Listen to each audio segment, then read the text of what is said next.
خدا مجھ سے ماں کی محبت نہ چھینے، اگر چھیننا ہے جہاں چھین لے وہ، زمین چھین لے آسمان چھین لے وہ۔ سنیں گے ناظرین عمران پرتاپ علی کی بہترین نظم سے پہلے ایک اچھی بات سنتے ہیں۔ تمیزدار ہونے کا سب سے بڑا نقصان یہ ہے کہ ہزاروں باتیں دل میں ہی رہ جاتی ہے۔ چلیے پہلے سنتے ہیں عمران پرتاپ علی کی نظم۔ تو آپ سے گزارش ہے ویڈیو کو لائک کیجیے اور چینل کو ضرور سبسکرائب کیجیے۔ ڈاکٹر کنور بیچین نے کبھی ایک شعر کہا کہ تیری ہر بات چل کر یوں بھی میرے جی سے آتی ہے کہ جیسے یاد کی خوشبو کسی ہچکی سے آتی ہے۔ مجھے آتی ہے تیرے بدن سے ماں وہی خوشبو جو ایک پوجا کے دیپک میں پگھلتے گھی سے آتی ہے، جو ایک پوجا کے دیپک میں پگھلتے گھی سے آتی ہے۔ کبھی رمیش سوز نے کہا کہ بہت روتے ہیں پر دامن ہمارا نم نہیں ہوتا،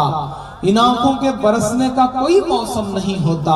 ہمیشہ دشمنوں کے بیچ بھی محفوظ رہتا ہوں، میری ماں کی دعاؤں کا خزانہ کم نہیں ہوتا، میری ماں کی دعاؤں کا خزانہ کم نہیں ہوتا۔ ایک نظم پڑھتا ہوں جس کا عنوان ہے ماں۔ اس نظم کی تمہید بس اتنی ہے کہ ایک چھوٹا سا بچہ ہے، اس کی ماں بیمار ہے، وہ خدا سے اللہ سے دعا کر رہا ہے کہ مجھ سے سب کچھ چھین لے لیکن مجھ سے میری ماں مت چھین۔ یہ نظم میں نے تب کہی جب میری امی کا آپریشن ہو رہا تھا، میں آپریشن تھیٹر کے باہر بیٹھا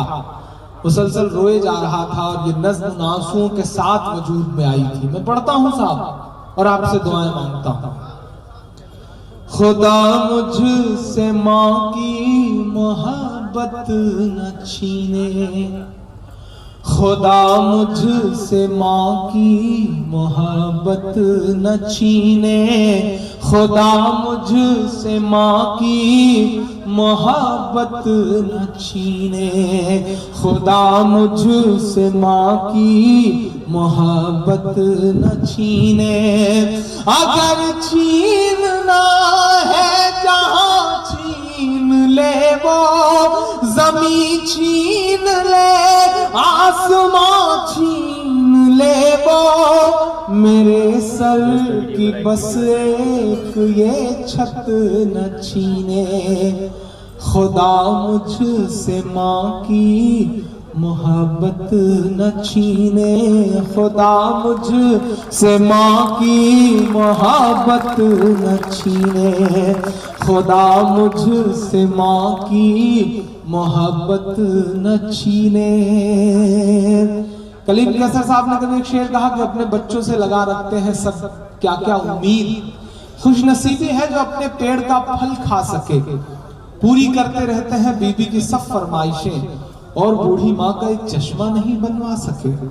اور بوڑھی ماں کا ایک چشمہ نہیں بنوا سکے۔ وہی ماں کہتی ہے کہ اگر ٹوٹا ہوا چشمہ میرا بنوا دیا ہوتا تو میں اچھا شگن اچھا مہورت دیکھ سکتی تھی، مجھے خواہش کہاں دنیا کو دیکھوں اے میرے بیٹے، مگر چشمہ لگا کر تیری صورت دیکھ سکتی تھی، مگر چشمہ لگا کر تیری صورت دیکھ سکتی تھی۔ پہلا بند پڑھتا ہوں اس نظم کا صاحب کہ اگر ماں نہ ہوتی زمین پر نہ آتا، جو آنچل نہ ہوتا کہاں سر چھپاتا، میرا لال کہہ کر بلاتی ہے مجھ کو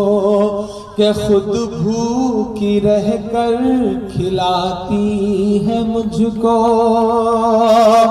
میرا لال کہہ کر بلاتی ہے مجھ کو کہ خود بھوکی رہ کر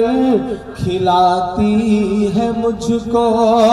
یہ دامن میرا چاہے نم کر دے جتنا، وہ بس آج مجھ پر کرم کر دے اتنا، جو مجھ پر ہوئی ہے عنایت نہ چھینے،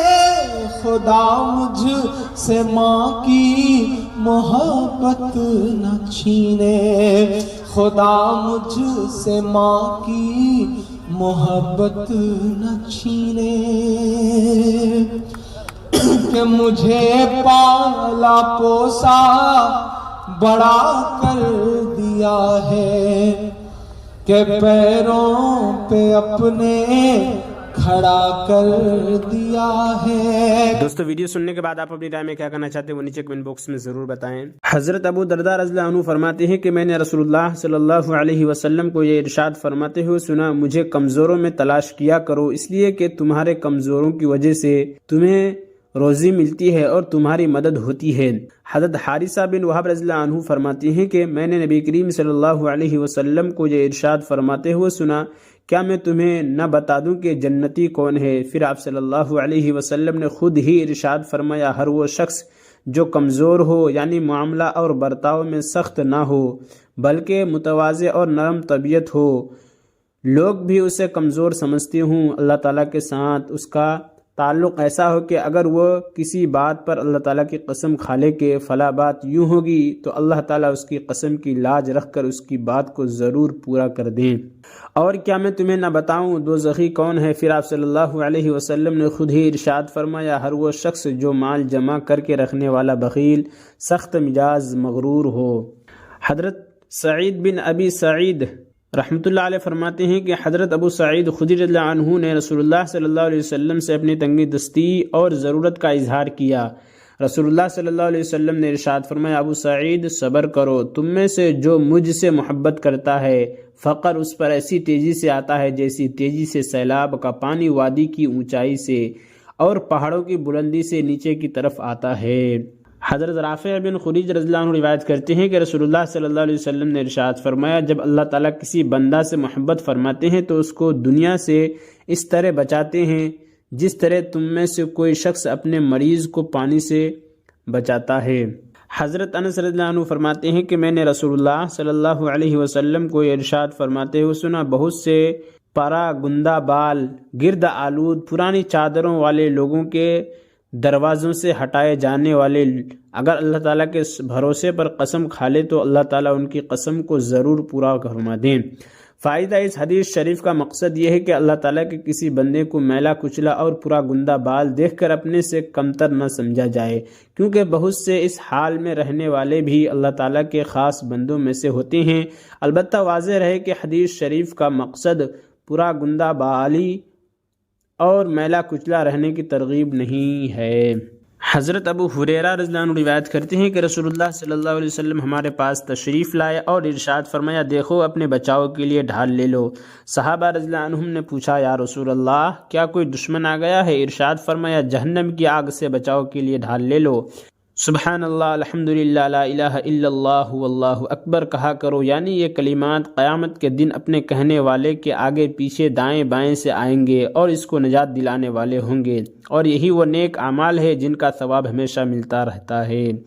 فائدہ حدیث شریف کے اس جملہ یہ کلمات اپنے پڑھنے والے کے آگے پیچھے سے آئیں گے کا مطلب یہ ہے کہ قیامت کے دن یہ کلمے آگے بڑھ کر اپنے پڑھنے والے سے کے سفارش کریں گے، اور دائیں بائیں پیچھے سے آنے کا مطلب یہ ہے کہ اپنے پڑھنے والے کے عذاب سے حفاظت کریں گے۔ حضرت سعد رضی اللہ عنہ فرماتے ہیں کہ ہم رسول اللہ صلی اللہ علیہ وسلم کی خدمت میں بیٹھے ہوئے تھے، آپ صلی اللہ علیہ وسلم نے ارشاد فرمایا، کیا تم میں سے کوئی شخص ہر روز 1000 نیکیاں کمانے سے عاجز ہے؟ آپ صلی اللہ علیہ وسلم کے پاس بیٹھے ہوئے لوگوں میں سے ایک نے سوال کیا، ہم میں سے کوئی آدمی 1000 نیکیاں کس طرح کما سکتا ہے؟ آپ صلی اللہ علیہ وسلم نے ارشاد فرمایا، سبحان اللہ 100 مرتبہ پڑھیے، اس کے لیے 1000 نیکیاں لکھ دی جائیں گی اور اس کے 1000 گناہ معاف کر دیے جاتے ہیں۔ حضرت ابو ہریرہ رضی اللہ عنہ روایت کرتے ہیں کہ نبی کریم صلی اللہ علیہ وسلم نے ارشاد فرمایا، جو لوگ کسی مجلس میں بیٹھے جس میں نہ اللہ تعالیٰ کا ذکر کرے اور نہ نبی کریم صلی اللہ علیہ وسلم پر درود بھیجے تو ان کو قیامت کے دن ذکر اور درود شریف کے ثواب کو دیکھتے ہوئے اس مجلس پر افسوس ہوگا، اگرچہ وہ لوگ اپنی دوسری نیکیوں کی وجہ سے جنت میں داخل بھی ہو جائیں۔ حضرت ابو ہریرہ روایت کرتے ہیں کہ رسول اللہ صلی اللہ علیہ وسلم نے ارشاد فرمایا، جو لوگ کسی ایسی مجلس سے اٹھتے ہیں جس میں اللہ تعالیٰ کا ذکر نہیں کرتے تو وہ گویا بدبودار مردہ گدھے کے پاس سے اٹھتے ہیں، اور یہ مجلس ان کے لیے قیامت کے دن افسوس کا ذریعہ ہوگی۔ فائدہ افسوس کا ذریعہ اس لیے ہوگی کہ مجلس میں عموماً کوئی فضول بات ہو ہی جاتی ہے جو پکڑ کا سبب بن سکتی ہے، البتہ اس میں اگر اللہ تعالیٰ کا ذکر کر لیا جائے تو اس کی وجہ سے پکڑ سے بچاؤ ہو جائے گا۔ اور عمران پرتاپ گڑھی سے جڑی خبروں اور نظموں کے لیے ہمارے اس چینل کو ضرور سبسکرائب کریں. ملتے ہیں کسی اور ویڈیو میں سے نئی نظم اور نئی خبروں کے ساتھ. تو جب تک کے لیے دیجیے مجھے اجازت اور رکھیے اپنا خیال. آپ دیکھ رہے تھے IR مشاہرہ میڈیا اور میں آپ کے ساتھ محمد ثاقب. السلام علیکم.